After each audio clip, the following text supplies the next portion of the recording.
How did you cheat the system? In high school, we were allowed to take a personal studies class instead of an actual class that's offered. You come up with your own course, curriculum, and a final project, or pretty much anything you want to learn that's not currently offered. The trick is, you have to get a teacher to be your advisor or teacher for your choice. Not many teachers are willing to do extra work because a student didn't want to take the offered courses. So my senior year of high school, my best friend and I are looking over the possible classes we need to take. They assign you the core classes, but you need to pick 2 extra electives. Being seniors, we already took the low-work electives and were faced with the boring options or options that from other students' experiences were a lot of work. For some reason, our art teacher took a liking to us. So we came up with the idea that we want to take an independent personal studies in abstract art. Let me just say now, we are not in any way, shape, or form the epitome of art students. We were absolutely terrible at art. So the teacher agrees and we are pretty excited. The next semester rolls around. Since the course is an independent study, there isn't a specific hour we have for that class. So we take our independent study with the art teacher during the time slot she has another class. The class that's going on along with our independent study? AP Art, Advanced Placement Art. This is for students who plan on going to college for some form of art. AP classes count as college credits. So while the teacher is scrutinizing the students on poor shading and a pencil drawing that looks flawless to my inept eye, my friend and I are filling up water balloons with paint and throwing them at a canvas. We glued random things together, mutilated mannequin heads, and pretty much acted like children with paint. She would compliment us on our great ideas and wonderful uses of color and shapes, all while she's critiquing the AP students in what I would call awesome work. Our water balloon paint monstrosity was hailed as amazing, while their picture-perfect drawings were always short of the mark. I always thought she kind of felt bad for us. That's why she was being so nice. I also thought she was being so hard on the other students because they were in the AP class and we were just 2 dumb jocks throwing paint around. Towards the end of the semester, the teacher pulls us aside and says that she's going to include it in the AP class, grade us along with them, including the college credit, that our creative process has been unparalleled in recent years. Maybe it's entirely possible you are being far more creative than any of the art students. I mean, what you're describing is basically an excellent artistic process. Story 2. When I went to college, CSU Monterey Bay, the parking enforcement was brutal. They had over-enrolled and there was pretty much nowhere to park out in the off-campus housing. You received 2 parking permits per unit and 1 car could fit in the driveway. However, you could have 5 people living in a unit, and if they all had cars, you had to drop $120 to get another pass. Otherwise, you get a $45 ticket every night they found your car. We're all freaking broke, so this is obviously a terrible situation. Now, they did have a guest pass system that any student could use 10 times during a semester if you had visitors. You'd click the link on your online profile and you'd get a parking permit generated for that day at the time with a special QR stamped on it. Upon closer inspection of the script they used to generate these things, the QR code was simply the date and time of printing hashed into the barcode, no other data. So I downloaded the raw HTML of the page that was generated, wrote a quick PHP script to randomize the time and loop through the next 50 days, and printed out passes for all of my friends' cars. I decided to not sell the permits to people that needed them, and rather generate a standalone PHP program to generate permits up to 10 at the time that they could print themselves. Fill in your car's info, generate 10 printable pages, print them, and stash them in your car. I was a hero. Story 3. In the mid-90s, there was a 20-ounce cola that had instant winners of another free cola under the cap. If you had a winner, all you had to do was give the cap to the cashier and grab another. I don't remember if it was Coke or Pepsi, but I remember it was a yellow cap for this promotion. Anyways, all you had to do was hold the bottle at the correct angle and you could see in the reflection off the liquid the text on the underside of the cap. You could mostly see if it was a winner or, sorry, try again. We used to get a bunch of free colas that way when I was a kid. All you had to do was buy one to get it started. Arby's had a kind of similar thing where you got a free regular roast beef if you completed the customer survey. So we would go and buy apple turnovers or whatever was cheapest, do the customer survey real quick on a cell phone, and then redeem the receipt for a free roast beef. About 50% of the time, you would get another customer service code to do another survey, which got you another free roast beef. We would have competitions to see who could chain the most free sandwiches. Oh, and last month, Shop House, Southeast Asian kitchen owned by Chipotle, sent out coupons to the residents of my neighborhood. One of the 2 coupons was 1 free rice, noodle, or salad bowl, with no restrictions. I live in an apartment and some of my neighbors threw the coupons into the junk mail recycling bin without realizing what they were doing. For the days following the delivery of these coupons, I searched the bins for these coupons. I ended up with enough coupons to last me the whole month. With all the add-ins, 4 times meat, 2 times or 3 times veggie, 2 times curry, the average bowl is valued at $16. Multiplied by 30 coupons, $480 of free food. Story 4.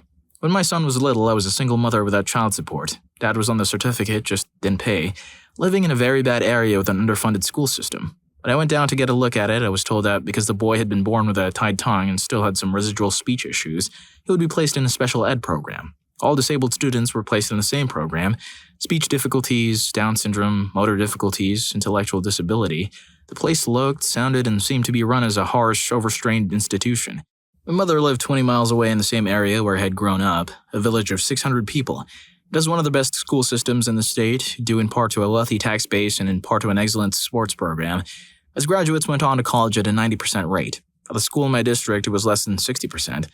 After speaking with my mother, I went to the post office and opened a box under my name, tied to her address. I called the phone company and had the bill set up in my name and sent to the P.O. box. When I renewed my driver's license, that was the address I gave. I did this with a few other incidental things. When school started, I registered him using my mother's address, and every morning at 4:30 I would get him up and drive him over there to the local daycare to go into school, so I could come back into town to be at work by 6, then pick him up after school and take him home again. We went on this way for almost 2 years. He received normal speech therapy and showed enormous improvement within a year. Before long, he qualified for the gifted program. Eventually, a bus driver apparently noticed my long-distance commute and tattled to the school. I was called into the office where I produced all the bills and paperwork I'd expected I might have to. I think the principal knew I was lying, but he silently took the paperwork, Xeroxed it, and gave it back to me. I hate to lie, and more than anything, I hate to lie like that right in someone's face who hasn't done me any harm, but I had absolutely no choice. I didn't budge. The paperwork satisfied the powers that be, and within 2 years I'd found an apartment in the better district and moved in. My son will graduate next year. I think for one thing I had the unique benefit of a car and a family member in a good district, and for another, maybe this is really something we should take a second look at in the US, since so many of us, face to face, disagree with it enough to congratulate people like me who flaunt the law. If we know it makes a good parent to disobey the law is immoral and cruel to people who can't afford or aren't able to defy it. Consider the good mother in a poor district, who really has no choice in what she goes through knowing that. Story 5. It wasn't intentional, but I got a free $60 bus ride last year. I accidentally booked my trip for the wrong day and didn't realize until I was already in line, waiting for my bus, a 12-hour ride that crossed an international border. The driver told me that the bus I had bought was scheduled to leave tomorrow and that I couldn't get on this one. I was upset, since I'd already taken a 2-hour bus ride to get to this bus station and it was about 1 a.m. He felt bad, and since there was one extra seat in the bus, let me take it. The next day after I'd arrived, I got an email saying that, due to snow or ice or bad road conditions, my bus was canceled. You had the choice to either reschedule or get a refund. I would have done nothing, but it even said that if you didn't reschedule within 72 hours or so, they would just issue a refund. Boom, free trip. This sounds like part of a cheesy rom-com movie. I'm imagining a pregnant pause followed by the driver smiling and saying, "Oh, what the hell? Go take a seat, kid." Cue uplifting background music. Oh, and don't forget to hit the like button and subscribe to my channel. Story 6. I was at university doing an internship during my 3rd year, but showed up to the semester orientation for first years and got free Subway and other freebies. Some second-year student assumed I was a first year, and I just went along with it because I enjoy any opportunity to practice my lying. Next, I work in an office next to a Walmart, so I walk there almost daily to eat lunch. Without fail, I'll usually find discarded receipts in the ground from customers who litter or leave them in carts. I then use Walmart's savings catcher app and scan the barcodes in. The app price matches the items, then refunds me the difference if it was cheaper at a competitor. The funds can be redeemed at walmart.com. I made enough in a year to buy my kids a trampoline. One more savings catcher story. I searched the hashtag Walmart on IG about a year ago and saw some lady posted a picture of her receipt to brag that she was finally able to buy her own groceries. I snagged the barcode from her picture and made myself about $2. I then commented on her picture telling her thanks. Story 7. Because I'm a military court. So I was in the army, like 80% of men my age in Finland. It was the last stretch, the last camp we had to go to. Would be 1 week at some random location that I had no intention of going to. Lucky me, I'd gone to the military hospital to get my allergy test done a couple of weeks earlier. Well, you're in the army, you get all the tests and medical stuff for free, so why not? I knew the medical staff's ruling always override the training side, and the communication between the two is well lacking. Anyway, we had to pack our Thai-spakaus, basically all your gear you might need while there. I did this, but crammed it in my locker, then proceeded to chill for a while in our squad room until our officer cadet came to ask why my gear wasn't in the passy yet. Casually just made the remark that I had a release from the hospital that I can't go. Allergies, you see. Cadet started to steam a bit and yelling that now all the guard rosters were wrong and needed to be redone. I thought that this can't be this easy. Waited a while, a day, a few days. Then I ran into my lieutenant in the barracks. He was just counting how many men were sick or not in camp and started to fume to the captain. They didn't check if I was really released from camp. I never got caught. Two things I wanted to clear up. In Finland, the military is mandatory for all men, and movatus, motivational sick days, are a common thing. Everybody does it. You get a sick note from the medics and a few cheers from your mates. Sick days are just notoriously hard to get for camps. As to the Finns, yeah, I wouldn't make a throwaway if I had a doctor's note, but as I lied about it and took advantage of the bureaucracy, it's a crime. Punishment then, weekend pass revoked and a few days of extra service. Punishment now, probably nothing. Still not risking it. Story 8. Back in the day, I used to wait tables for a restaurant group in New York City called BR Guest. They have lots of mid-grade restaurants throughout the city, and they're pure evil. Great place to dine, terrible places to work. Still one of the worst jobs I've ever had. I can almost guarantee that anyone hearing this has worked for this soul-sucking company instantly shuddered like I had said Voldemort out loud. Anyway, they used to do this thing where they would give you an employee card and you could earn BR Guest bucks on it. If you did something exceptionally well or above and beyond, and it got back to the right person, they would throw $10 in your card and eventually you could use it to go out to dinner at one of their other restaurants. Don't go thinking this is all that generous. It took about a year to earn enough for it to be worth it. Most waiters didn't last more than a few months. Now, this company didn't do any advertising. Instead, they had these things called VGCs, or valued guest cards. As a waiter, you were expected to try and get your guests to fill these out with their name, email address, and phone number, as well as describing their dining experience. You were expected to get VGCs from 20% of your guests every night. They had all sorts of wacky percentages that you had to hit every night, which you had to go over with a manager every night, like you were a damn banker. If you didn't hit your numbers, you had to justify it, as a waiter. So one day at our daily 45-minute-long pre-shift meeting, we got introduced to our new GM. At the end of our meeting, he tells us, somewhat off the cuff, "Oh, and by the way, if anyone ever gets 80% or more in their VGCs, I'll give them $100 of BR Guest bucks." Everyone else sort of brushed this off as an impossible feat, but not me. Oh no. I walked up to the new GM, whom I had just met, and said, "Hey, that whole 80% VGC thing, I just wanted to let you know that I'm going to ruin this for you." The GM foolishly chuckled and said, "I hope you do." I looked him dead in the eye and said, "No, you don't understand. I am seriously going to ruin this for you." Then walked away without another word.